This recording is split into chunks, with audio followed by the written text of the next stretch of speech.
is Syrian territory. Syria cannot, will not concede it. A few hundred unprepared Israeli tinker face to face with 1,200 Syrian tanks. What I see, horizon, the entire Syrian army starts to drive across me. This was a no-holds-barred fight, and neither side backed down from it. Golan Heights, 1,200 square kilometers, the most hotly contested real estate on the planet. It's inconceivable. It's an inferno.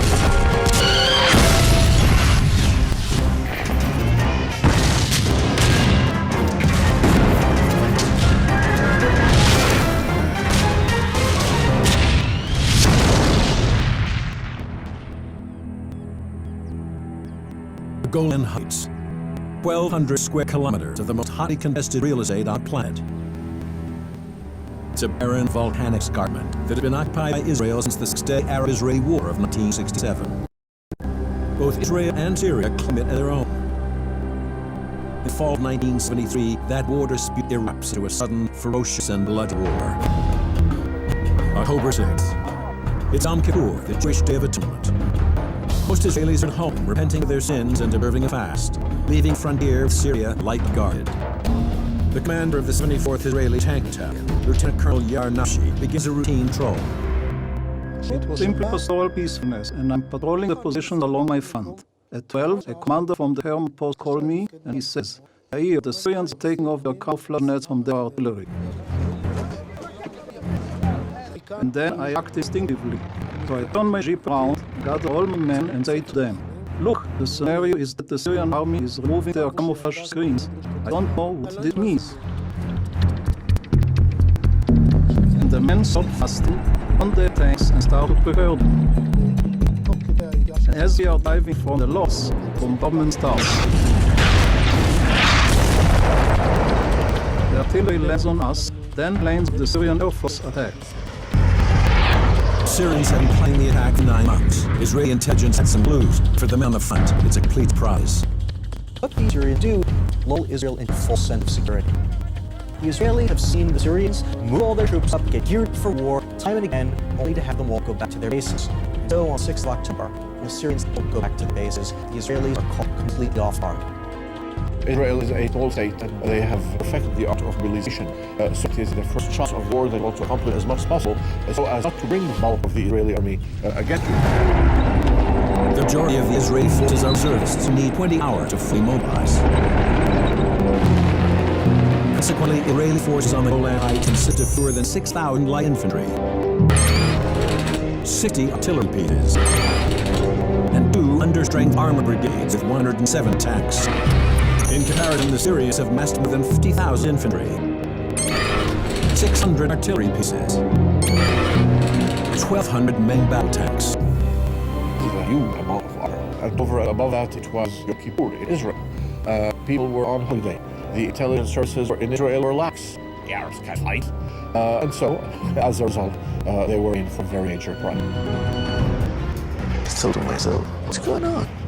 Well, those 5 credible, what are they doing? I thought this is Israel by mistake. They are going God. I didn't realize that any order from Syria can come out of the war and start the bomb. And couldn't talk after that. Across through the barrage of shells, wave after wave. 5 minutes, I'm finally at the edge of Busa Ridge, viewing over half the Golan Heights.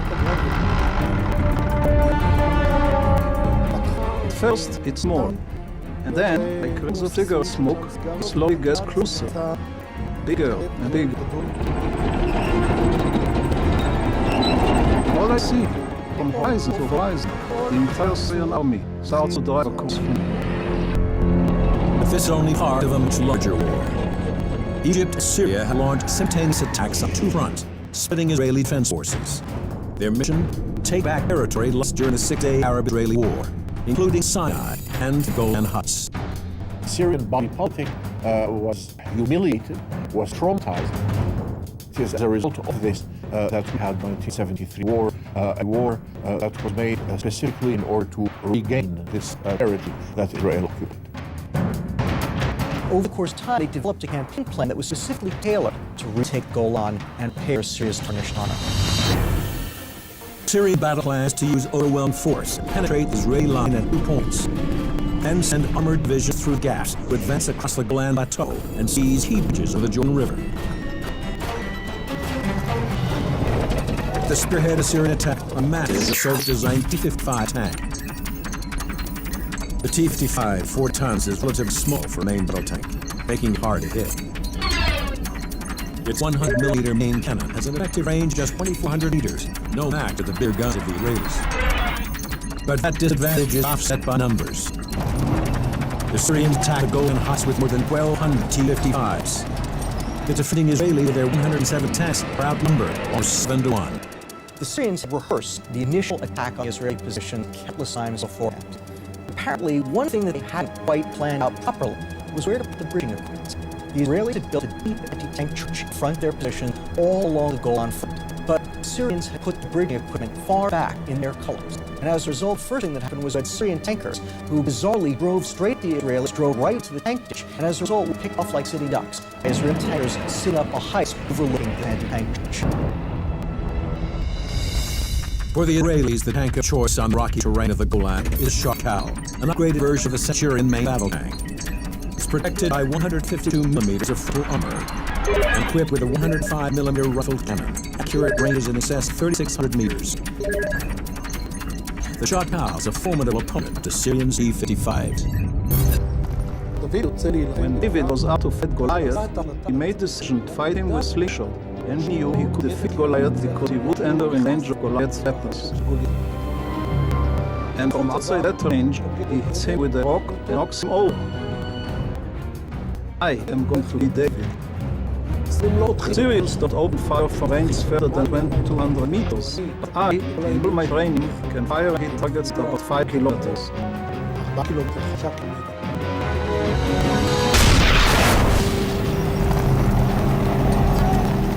The Israelis understood that in the terrain of the Middle East, where you often have very long fields of fire, being able to kill the other guy before he could kill you is a tremendous advantage. And so the Israelis had put a tremendous amount of effort into developing long-range gunnery skills.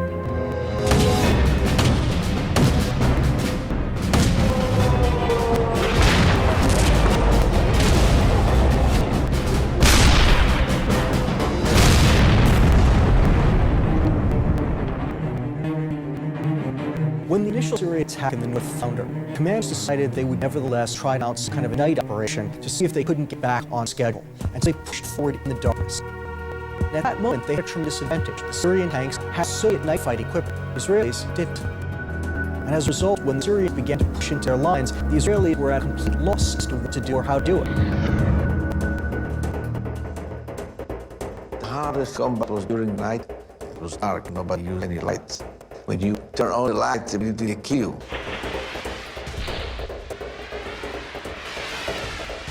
Really, the main problem is during the night, they had infrared system. Syrian infrared projectors enable T-55 see through the dark, detecting targets up 1,200 meters away. It's a huge advantage to the Syrians. The only defense the Israelis have are night vision binoculars that can detect infrared beam. That situation, I was looking to identify them, and I moved my face down, and I saw all the parts of my tank. I was surprised, it was dark. I moved my binocular, so it's dark. I put it again in my face, I saw every part. And I found 200 rounds in front of me. One projectile looked straight to my eyes with infrared system. And he identified me, he was ready to shoot. And I screamed to my driver, go far away, and now we moved back. We shot the direction they came from, just to give them the feeling that we are there waiting for them. They didn't know that we are blind. The Syrians infiltrate Israeli positions through the night, and the line between two tank armies becomes increasingly blurred. Situation, I saw a tank beside my tank, 10 men. The tank looked straight, and the top lights are on. He touched to me, he was close to my tank. There is a tank here, use the lights and told me, who is this tank? He didn't walk first, of course, and I convinced him, I ordered him. And he put lights, and I saw 55. I was in shock. Of course, I shot him. The moment when he opened fire, I saw that tank was clean. I shot him too. After 18 hours of almost continuous combat, the tankers of 77th and 74th Israeli Battalions have held the line in North Golan Heights and pay a terrible price. Hundreds of dead and wounded, and 75 of the tanks destroyed. But for the Syrians, the price is even higher. The casualties number in the thousands, and more than 100 tanks lost. But in the open terrain far south, the Syrian offensive has been far more successful. They've wiped out an entire tank battle, clearing the way for push into the Israeli heartland. Of course, I was as euphoric as all Arabs were to see images of Syria advancing the Golan Heights. The future, not just of Israel, but of the whole Middle East, now hanged in the balance.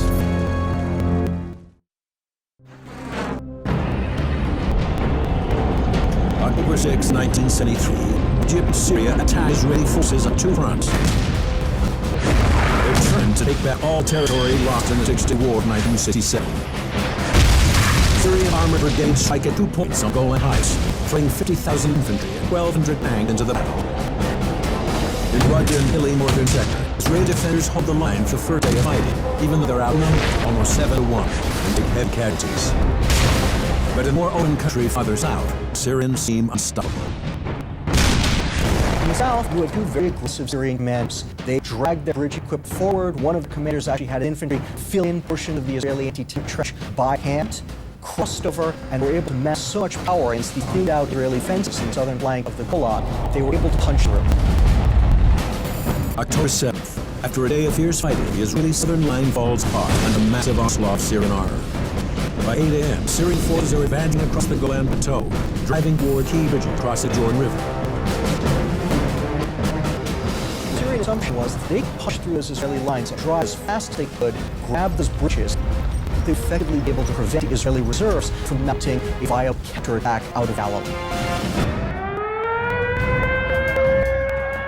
Toen ook we heel de hand. I opened immediately the radio. I heard the BBC announcing that the war started in Israel. A heavy battle of armed forces is continuing on Golan Heights. A Syrian army has been attempting to break the Israeli line and has, according to news here, been checked by Israeli tanks and artillery. I called my unit, the brigade, and they told me, come immediately, the water was empty, I drove like hell. And the thing was that they caught us unprepared. In 73, tanks were bare of ammunition and equipment. They had to be loaded with shells, all of the equipment taken out of storage and organized. If you have full war, you have full members, you have to take something like 4 to 6 hours to prepare it really properly. But during the rush time, we didn't really prepare properly the tank. Everybody went to Golan Heights, doesn't matter how many tanks he had, if the tanks are completely equipped or not, they just went. Syrian intelligence estimates it will take Israel 20 hours to mobilize its tank reserves. The Israelis do it in 10. Throughout the night, Israeli reservists make their way to the battlefield, are hastily organized into units, and thrown into the fight against the Syrians. By the early hours of October 7th, first tanks reach the Golan Heights. In the early morning, they advanced towards the enemy already inside Golan Heights. Dawn was beginning to break, and it was a lot of tanks. An escort sword came down. Now we have to do what is necessary. We didn't think about it too much. We opened fire on them, but directional alignments are required to match the barrel of the cannon to the cross of the telescope. But we didn't do this, because of our afraid exit. We didn't attempt. It is possible to make better time elements, but it is a lot less precise. It's better than nothing. We hit a few tanks.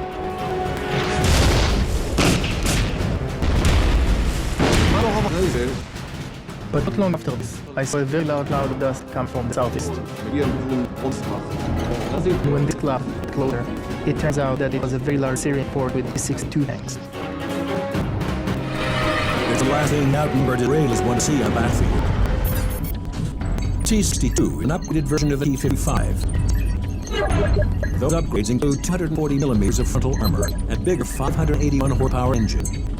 But the biggest threat is T-62's 115mm Milan main cannon. Its smooth bullseye increases muzzle velocity, giving it a range of nearly 3,000 meters.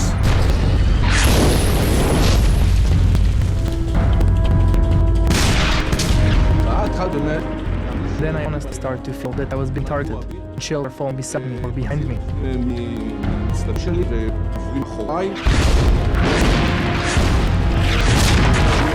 And if the first one is long, the next shell will be short, and then the next will hit me. So I reversed all the firing ramp and looked for a position. We started the battle with maybe 5 or 6 tanks against very large Syrian force. All it was for us to do was try to fight stolen battle, but they simply pushed us backward. It's overwhelming. 4 Syrian brigades, 350 tanks, pushed through Israeli defenders, advanced towards the bridges of the Jordan River. Before dark, both of them went to a very small group of Israeli infantry, and even though at this point in time they're only a couple of kilometers from their objective, both brigade commanders decided to stop for the evening, and with almost nothing standing in the way. The bridges were sitting there. They were theirs for the Syrians to take. When they woke up the next morning, they found strong Israeli forces guarding those 2 bridges. My battalion meet them on the road from Beter Valley to the Golan Heights. The first tanks in our column didn't see them. All the last tanks saw them, and he began to shoot. The commander shouted him, "Why shooting? We are in our territory." He said, "This is serious. Already hit. We didn't believe that they arrived so west." The problem was that the T-55 had only 5 degrees of gradation. That means the cannon can't aim very far down.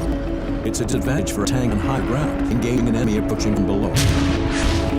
Beyond that, the Israeli shot cows have a high degree of elevation, making it easier to hit target above them. They had to expose themselves if they wanted to have in a degradation to shoot at us. So when they expose themselves, we shoot them. So by that way, we succeed to stop them. The real problem there is simply Syrian junior officers allow small Israeli forces to completely derail the one thing that might have actually secured victory for Syria, drive to take Jordan River bridges. Israeli reserves from the 39th Battalion stopped the Syrian 1st Armored Division at Batea Road. But further south, the Syrian offensive remained unopposed, as 4 tanks of the 132nd Mechanized Brigade advanced towards the small village of El Al. I received orders to ascend to El Al, until as was known as the El Al position. It's a position between 2 deep canyons, about 2 kilometers wide. He who possesses it and successfully holds the position controls all routes down to the Sea of Galilee. At around 9 o'clock, through my binoculars, I start to identify between the armored cold masses of dust. This means that you can see clouds of dust far before you hear the noise. Through the binocular, I notice a movement from a distance of about 4 kilometers. That movement to distance is an entire brigade of Syrian tanks. Their mission is to occupy the western edge of the Golan Heights overlooking the Sea of Galilee. From here, flatlands Israel lie almost undefended, at the mercy of the advancing Syrians. If they are successful and pass us, the Syrians will be at Sea of Galilee and understand that loss or even retreat is not mine alone. It would be fatal.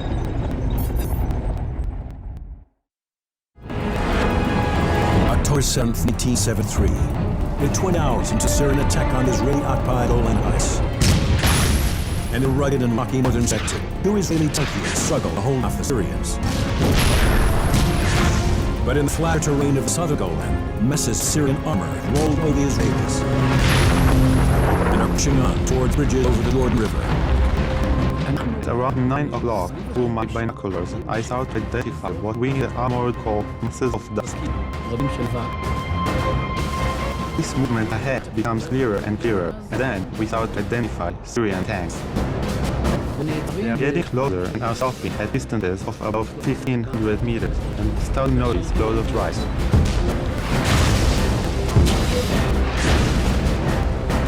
The top of El Al is absolutely flat.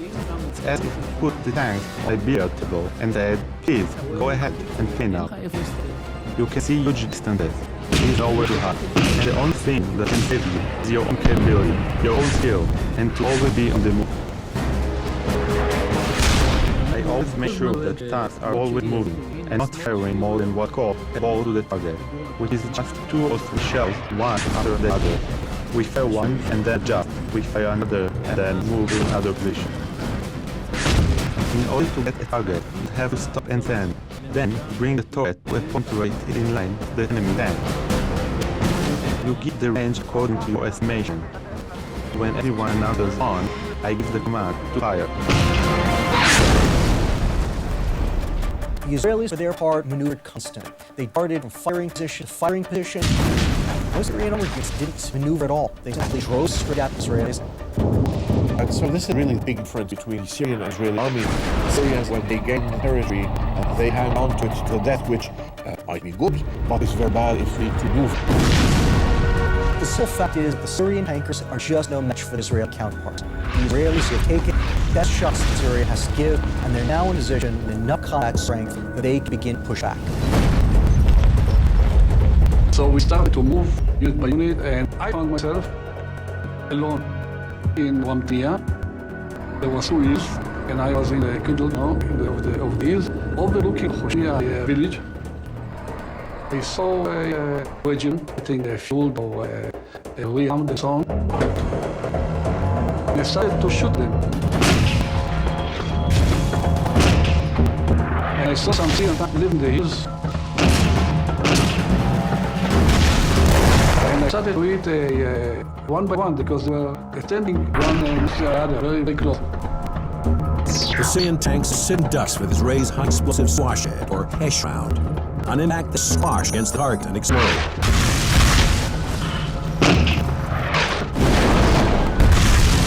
Create a shockwave that tears apart the inside of the tank. I think they saw something like 7 minutes before they started to move and to understand somebody shooting them. They shot back.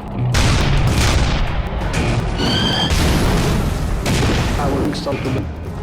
As we evacuated from the tank, after a few meters left the tank, our tank exploded.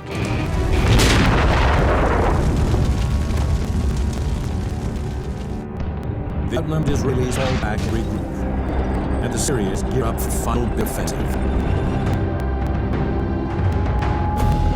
By late evening of the 8th of October, they've assembled an entire armored division for 250 tanks in Shnia, a tiny hamlet in South Poland, which is about to become ground zero in one of history's great attack battles.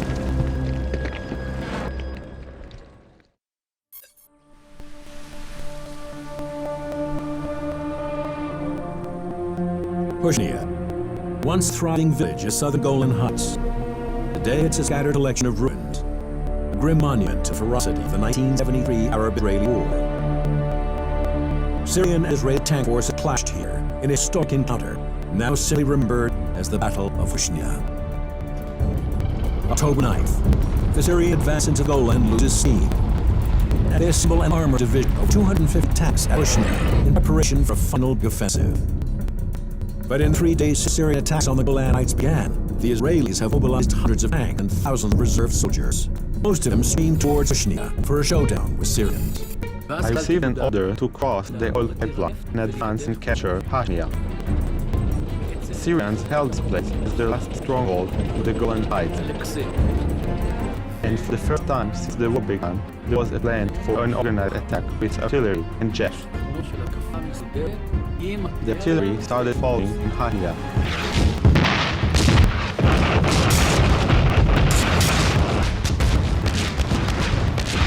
And we, 2 squads of tanks, started to advance, crossing territory from the oil line toward the village of Hoshnia. It's dusk, blast light, and you can see the entire village blazing, exploding, and the mark of Hoshnia in the middle of this whole thing. We advanced with the tanks, and the Syrians didn't escape. But it's dangerous, because everything is exploding and blazing around us. It's empty, it's inconceivable, it's an inferno.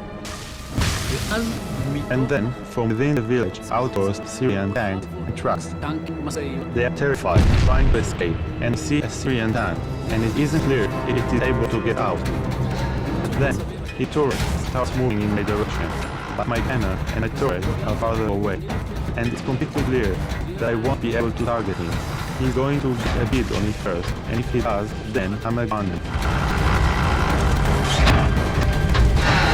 Behind me is one of my battalion officers, and he launches a shell, and the Syrian tank lights up. They are difficult displays to describe, but the Syrians ran their laps. The Israeli reserves destroy more than 200 tanks, stalling Syria's big push. By the afternoon of October 9th, the Israelis retaken most of southern Golan. But on the northern front, they're still struggling to hold off Syrian forces in a place that will soon become known as the Valley of Tears. In the north, the remnants of the elite 7th Armored Brigade are still just barely holding back the Syrian 7th Infantry Division. The Syrians survived one last time to blast through the Israeli positions. They've got 200 tanks, half of them T-62. The Israelis are down less than 30 Centurion.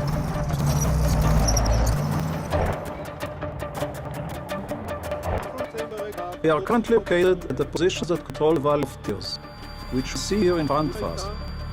When I arrived from Boost Ridge with 6 tanks, I realized that I'm not going to make it to these positions, which are the best ones, and govern the entire width of the Valley of Tears. Now Unit 7 is retreated back, and I find myself alone with 6 tanks. I decide to make a defensive stand on the reverse slope. And I stop the 6 tanks and spread them out along the back slope of the hill that is located behind us. And I see smoke from the exhaust of the Syrian tanks over the hill. And tell my men, you, see those moving on the other side of the hill? You, take those 3. You, these 2. You, these 3. And I let the Syrians come right over the hill. I allowed Syrians to advance, and they head towards the top of the hill with barrel of their cannons pointed upwards. And I wait for them. That opens at close range, around 300 to 400 meters.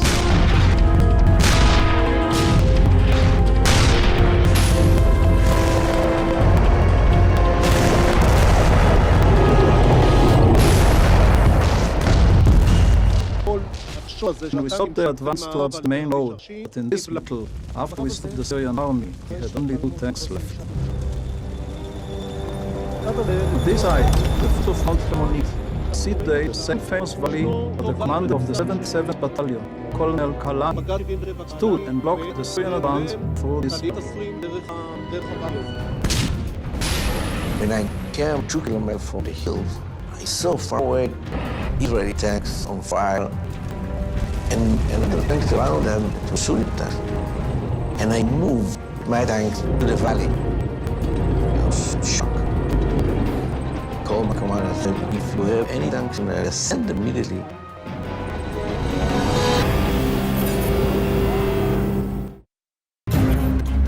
October 9th, 1973. Israeli and Syrian tank forces have been fighting on Golan Heights for 3 days, with heavy casualties on both sides. The Syrians have numbed the Israelis and put the gain upper hand, but the Israelis push back with their rear forces. Now time is running out for the Syrian army to make one last attempt to break through Israeli defenses in the north, throwing an entire armored division into battle. They've got 200 tanks, half of them T-62s, and the Israelis are down less than 30 Centurions. The main force is just behind the hill. If they will come to the top of the hills, not at the top, they will run all the way to the delay.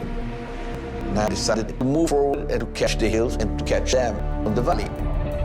It's a desperate ambush, the only chance the Israelis have. They must regain their firing positions. And to do that, they have to cross 800 meters of open ground. The teeth of Syrian fire.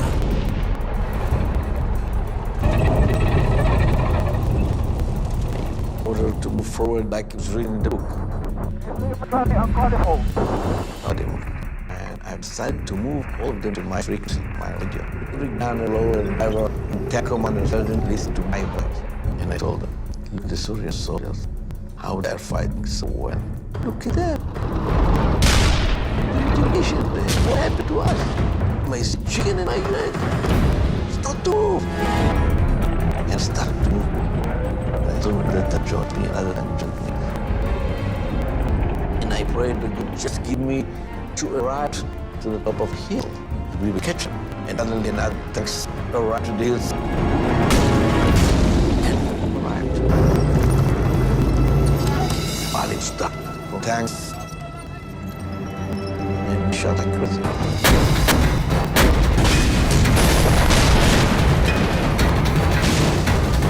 The moment we been on fire position and they move on the valley, this was easier for us to shoot over.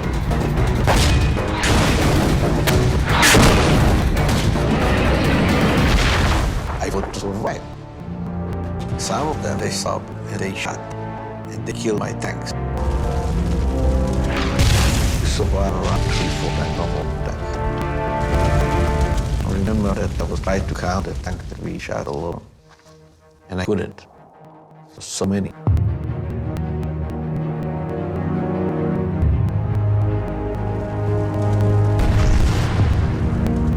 After the battle, Israeli observers count 500 Syrian tanks destroyed in that defile, and as a result, it came to be called the Valley of Tears for all of Syrians killed. Syria's hope retaking the Golan Heights ends in the Valley of Tears. On October 11th, Israelis launched their own offensive in Syria, and on the 23rd, Syrians capitulate. The Battle of the Golan Heights is finally over. This was simply competent Israeli commanders outthinking, outmoving, outfighting the Syrian opponents. But there's no question that the Syrians fought incredibly hard. They mounted attack after attack after attack to the teeth of ferocious Israeli defenses. In many cases, they dodged to man.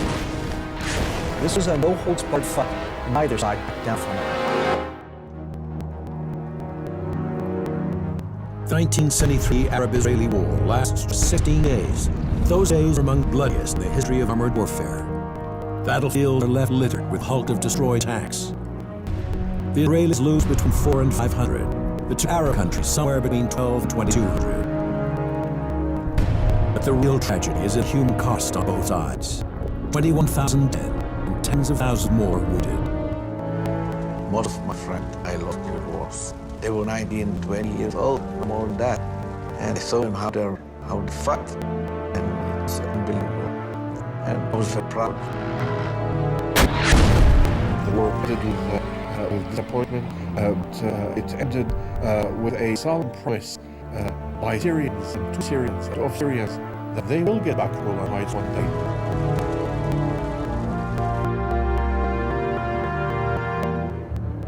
If the Golan Heights is not returned to Syria, I dare say there will not be peace in the Middle East.